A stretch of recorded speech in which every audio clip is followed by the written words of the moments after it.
Bismillahirrahmanirrahim. Wa bisanadil muntasiri ila imamil mu'allif rahimahullah ta'ala wa ala man naf'a bihi wa bi barakati ulumihi wa bi kurfid dari amin wa qawla radiyallahu anhu wa bihi wa alaihi qawla wa an mutarrif ibn Abdillah ibn Syakir an abihi radiyallahu anhu qawla ra'aytu Rasulullah sallallahu alaihi wasallam yusalli wa fi sadrihi azirun ka azirin biljam minal bukai akhrajahu al-khamsatu illa Ibnu wa sahahahu Ibnu Hibban al-hadits wa qala Rasulullah sallallahu alaihi wasallam. Alhamdulillah, puji syukur kita haturkan kehadiran Allah atas limpahan nikmat yang telah diamanahkan kepada kita. Malam ini izin Allah kita dapat kembali melaksanakan kewajiban kita untuk selalu beribadah kepada Allah Subhanahu wa taala. Mudah-mudahan ibadah kita menjadi ibadah yang Allah terima. Ratib yang tadi kita baca, semoga Allah berikan ketenangan kepada hati dan pikiran kita. Allah ampuni dosa-dosa kita, Allah kabulkan doa dan hajat kita, serta Allah berkahi kepada kita ilmu yang bermanfaat. Amin ya rabbal alamin. Diri para jemaah sekalian, melanjutkan kajian kita minggu lalu kita sampaikan tentang bagaimana tata cara di dalam sholat bila mana ada imam yang salah atau imam yang lupa. Rasul sabdakan at-tasbihu lil-rijali wa tasbihu lil-nisai. Membaca tasbih bagi kaum lelaki bila mana ada imam yang lupa atau salah, dan menepuk bagian luar dari tangannya bagi perempuan tasbih. Tidak ada jalan lain kecuali bila mana yang ditinggalkan adalah rukun, lalu imam tidak menambahnya dengan rukun tersebut, sangat mungkin sholatnya akan sempurna. Sholat Isya 3 rakaat, baru 3 rakaat tahiyat akhir, sholat akhir, lalu bilang subhanallah di masjid Muslim, itu batal salatnya sebab rukun bisa 4. Kenapa yang ketiga? Atau yang paling kita contohkan, dia lupa baca Fatihah. Fatihah rukun, diingatkan oleh makmum yang subhanallah, tetap aja dibaca surat kepada Fatihah, batal salat. Sebab rukun ditinggalkan. Kalau rukun tidak kena kompromi sujud sahwi, sebab rukun.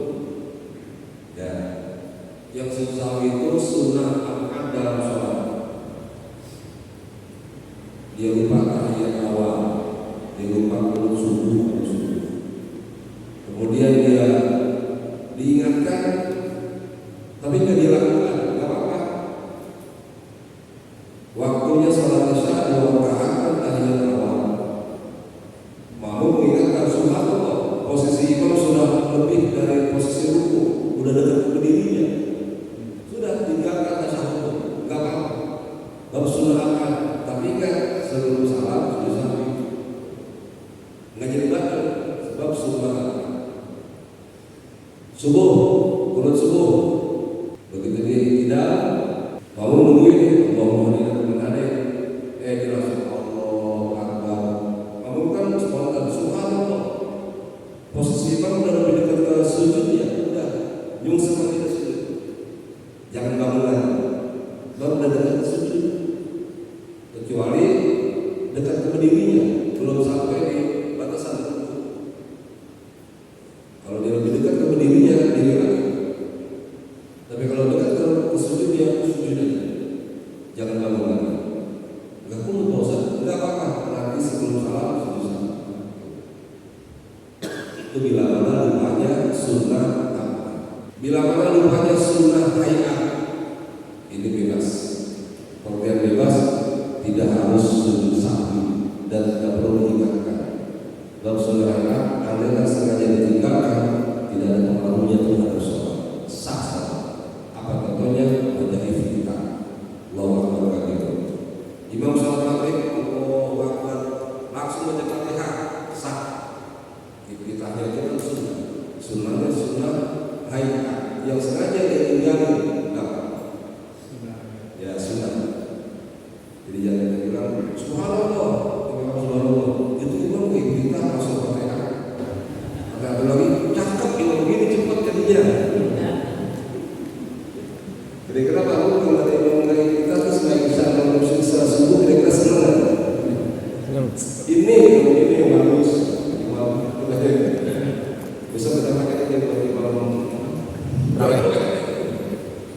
Artinya meskipun sengaja ditinggalkan kita keluar begitu, dan insya Allah seluruh kita ya barangkali nggak seluruhnya lagi kalau sholat sunnah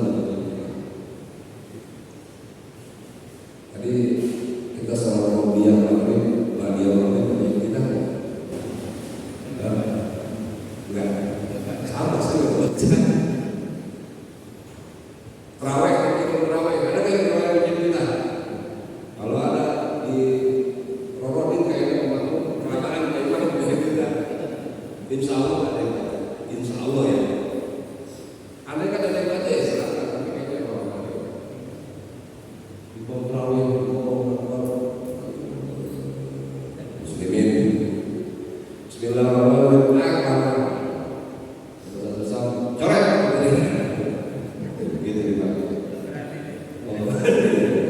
alasannya apa? Kita dibaca berjamaah jadi pada perkataan. Oh betul. Jadi imam dulunya. Jadi rata-rata kalau saya, nah kita bisa mikir, bisa baca kita kan enggak. Saya kalau baca kita kalau mikir, kopi kopi. Dan jadi bila mana ada imam yang lupa ingat-ingat dan baca tasbih kalau dia laki-laki, kalau perempuan tasbih. Selanjutnya,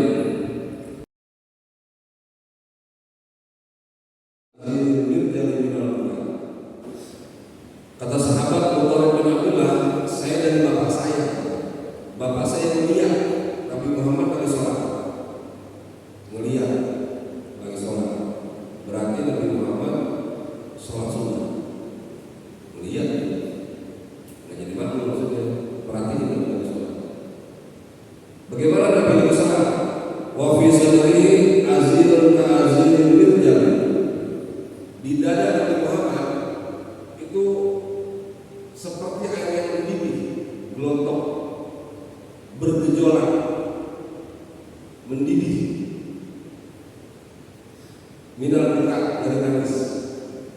Bahasa kamu kita nangis yang sesegan gitu yang sesegan bukan asma bukan asma itu ya pokoknya nangis yang sampai dada yang bergetar kan ada orang gitu ya nangis sampai dada yang bergetar saya bilang gitu Nabi sholat di dadanya bergetar seperti air yang mendidih yang bergejolak. Bahasa kamunya nangis sampai sesegan. Apa pelajarannya? Ma'al fadhilul hadis. Apa yang bisa diambil dari hadis ini?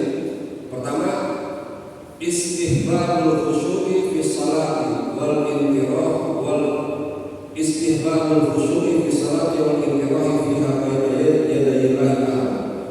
Disunnahkan untuk khusyuk di dalam sholat dan menyajikan kekhusyuan di sisinya Allah. Jadi melihat Nabi yang menangis segan itu menandakan khusyuknya Nabi dalam sholat, menghayati apa yang dia baca.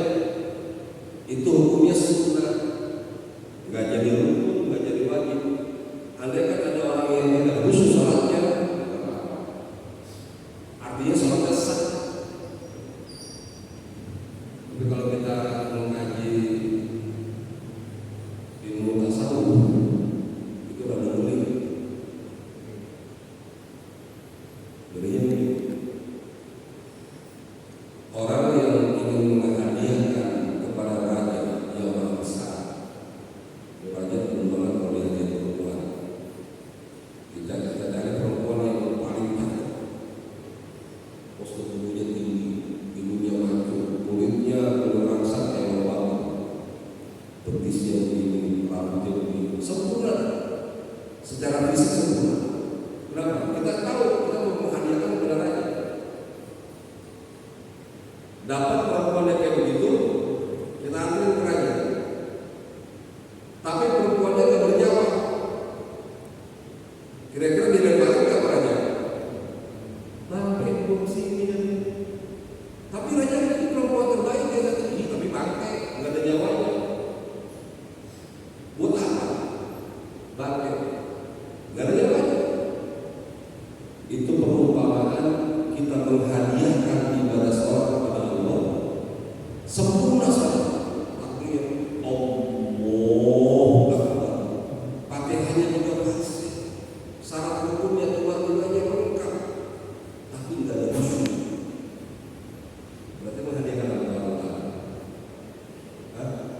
menghadiahkan apa itu?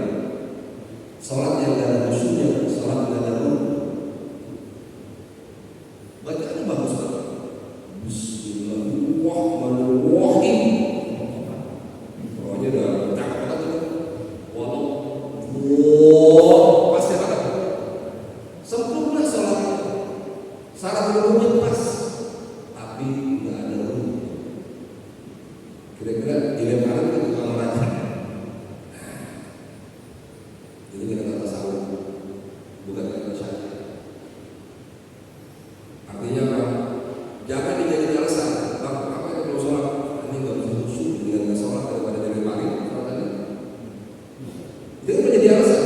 Bang, kenapa perlu sholat? Nggak bisa khusyuk aja. Kan orang kalau nggak khusyuk sholatnya jadi menghadiahkan budak yang tidak bernyawa. Perempuan cakep tapi nggak ada nyawa. Mendingan nggak sholat sekali ya. PA kalau begitu pada saya. Bukan begitu pengertiannya. Ini tingkatan tasawuf, ilmu hakikat, bukan ilmu syariat. Kalau syariat sembahyang aja. Yang penting syarat rukunya benar. Ya, waktu yang ruku, waktu yang sujud. Apalagi berjamaah, diterima atau enggak, bukan urusan kita, urusan Allah. Udah begitu aja.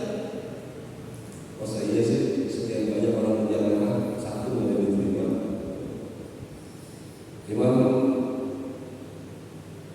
Muhammad bin Hasan di dalam Talqinun Nas beberapa saya sampaikan, orang yang berjamaah sholatnya itu jaminan diterimanya sangat besar. Yang dilihat pertama kali imamnya khusyuk imamnya, semua jamaah karena imam diterima sholatnya karena imamnya yang sempurna. Kedua, imamnya nggak sempurna, nggak ada khusyuk. Salah seorang berjamaah ada nggak satu yang khusyuk? Ada satu. Diterima sholatnya sebab ada satu yang khusyuk. Imam nggak khusyuk, semua jamaah nggak ada yang khusyuk. Diterima sholatnya, diterima. Alasannya karena berjamaah. Karena berjamaah. Alasannya karena berjamaah. Allah menerima orang yang sholat meskipun tanpa kehadiran khusyuk. Karena itulah kita pakai tingkatan syariat yang kalau saja belum bisa khusyuk, jangan kita memilih tidak sholat daripada kita khusyuk. Atau tak bulan puasa, bahkan tidak puasa.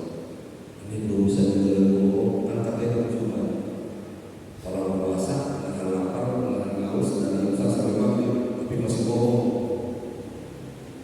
Kan justru bakal pahalanya daripada kerja nggak digaji, mendingan kita kerja sekalian. Daripada kita puasa nggak diterima, ada pahalanya mendingan kita puasa sekalian. Ngapain puasa kalau nggak diterima? Itu bagaimana hakikat dan bukan syariat. Syariatnya punya sahur. Semampu kita nahan diri. Kalau bisa memang kita nggak menghilangkan pahala puasa dengan bohong, nggak menghilangkan puasa dengan maksiat. Pahala puasanya nggak kita hilangkan dengan mengerjakan maksiat. Tapi andai kan kita agak susah sehingga kita sulit menghindari perkara yang membatalkan pahala puasa, tidak apa puasa. Meskipun masih suka bohong, meskipun masih maksiat makan, maksiat mulutnya dari bohongin orang, nggak apa-apa puasa. Meskipun tidak ada pahalanya puasa. Jadi jangan pilih dalam puasa gara-gara nggak bisa menahan dari yang menghilangkan pahala puasa. Jadi judulnya bukan mendingan puasa, jangan jadi mendingan puasa. Ya. Nah, terus yang kedua, inna nahima fi salati la yudhuha idza kana min khasyatillah. Sesungguhnya meratap segan dalam sholat itu enggak batalkan sholat, dengan catatan alasan nangisnya, alasan sedihnya, segannya min khasyatillah, takut kepada Allah. Karena takut, haibahnya Allah berasa dengan kita. Hingga ada rasa takut. Kok bisa begitu? Sebab ayat yang dibaca tentang kemaha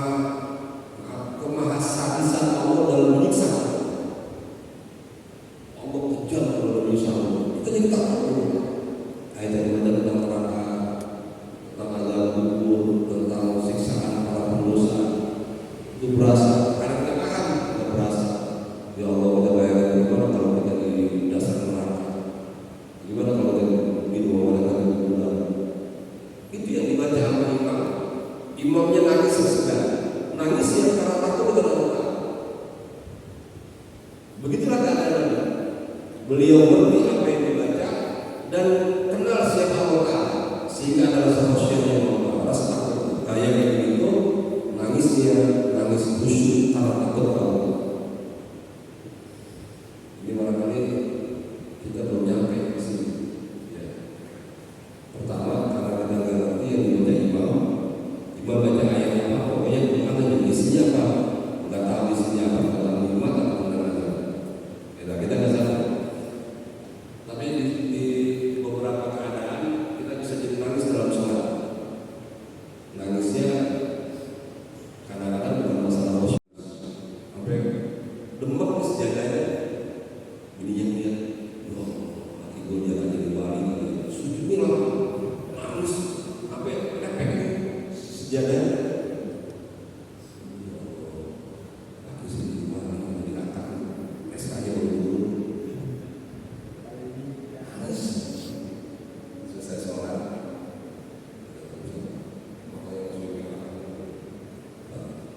apa sih bang? Baru kemudian saya lihat nangis sujudnya. Ada apa? Abangnya kata dia, SK-nya dulu. Ada yang lagi, abangnya jam 10 siang dan kolektor memakai motor kita. Dia bilang ya, ya Allah, saya ada lagi motor saya hilang. Abang akan menjadi kolektor. Jam 10 gak bayar, abang takut sama khosyahnya, sama Ambon, dan kolektor gak bayar. Busuk gak tuh? Busuk gak?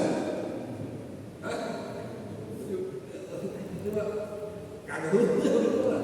Dunia bukan karena Allah khusyah. Sama Ambon takut. Takutnya bukan Allah Ta'ala, maka gak jangan khusyuk. Nah, terus yang ketiga,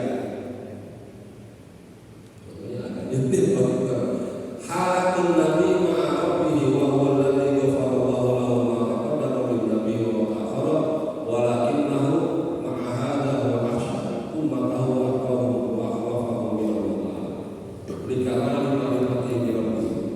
Keadaan Nabi bersama dengan Allah, Nabi sudah mendapatkan jaminan ampunan dari Allah. Dosanya udah gak ada. Bukan udah gak ada, memang gak ada dosa.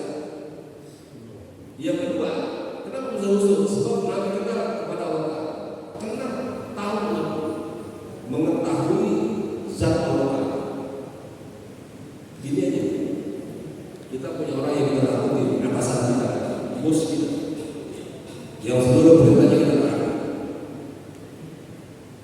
Pokoknya kita takut banget. Sampai salaman kita jalan juga seperti abdi dalam yang pakai yang namanya itu jalan seperti jodoh, jalan jodoh.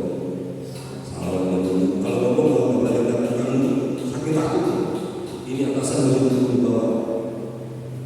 Selesai salaman, kita bumbunya juga bumbunya nggak berani kali ada karena dia nggak masuk.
biasa aja. Jadi beliau ditakuti sama anak. Justru sebaliknya, andai kan bocah tahu itu orang-orang tegas, suaranya menggelegar ya, ngomong itu ketakutan anak berdasarkan pengetahuan. Kita bilang menggelegar di orang lain, orang sekolah biasa aja. Sebab kita tahu siapa anak-anak bertahan tentang beliau. Itu contoh. Kalau pengen khusyuk, kenali siapa Allah. Kalau kita nggak khusyuk, nggak sampai nangis dalam sholat, karena kita memang nggak tahu banyak tentang Allah. Tahunya cuma kulitnya. Ya, Nabi Muhammad dikawal di ma'rifatihi bi rabbi, karena kesempurnaan pengetahuannya tentang Allah. Sempurna pengetahuan tentang Allah. Ya, terakhir, inna salata mawti'u tadarru'in wa khusyu'in wa du'a'in. Sesungguhnya salat itu adalah tempatnya tadarru', merendahkan diri, tempatnya khusyuk, tempatnya salat. Li'annaha asilatu bainal 'abdi wa rabbih. Karena sesungguhnya salat itu adalah penghubung antara hamba dengan Allah. Kita hamba dengan Allah. Itu penghubungnya salat. Penghubungnya salat. Wa kullama qarabal 'abdu min rabbih izdada rabbatahu wa rahmatahu. Ketika seorang hamba itu dekat dengan Allah Ta'ala, maka akan bertambah rasa rindunya ke Allah, bertambah rasa kangennya ke Allah. Kalimat yang sering Nabi bilang apa? Begitu jam 9:12, alif ya bilal, bilang kira-kira maksudnya apa tuh?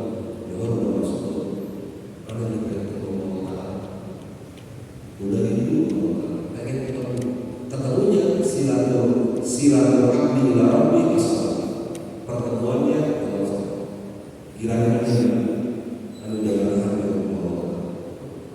Ini sudah jam 3 sore udah asar belum. Udah kangen. Beneran deh. Jam 11 minum kopi. Udah jauh perasaan udah ada kopi udah jauh aja sekali pak masa mau tidur udah semua kita ini kalau hidup kita maka dibiasain langsung sholat atau tidak ada berasa alhamdulillah dengar sholat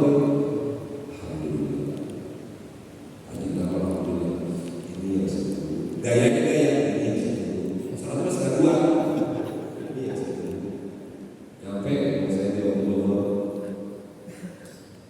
ya maghrib kita kan alhamdulillah kita di bulan puasa alhamdulillah kurang seperti bahagianya kita dengan azan maghrib waktu bulan puasa. Kira-kira begitu nggak perasaan bahagianya kita mendengar azan setiap waktu di luar waktu? Semua orang menunggu kapan maghrib. Begitu maghrib, alhamdulillah. Puasa saya bukan itu yang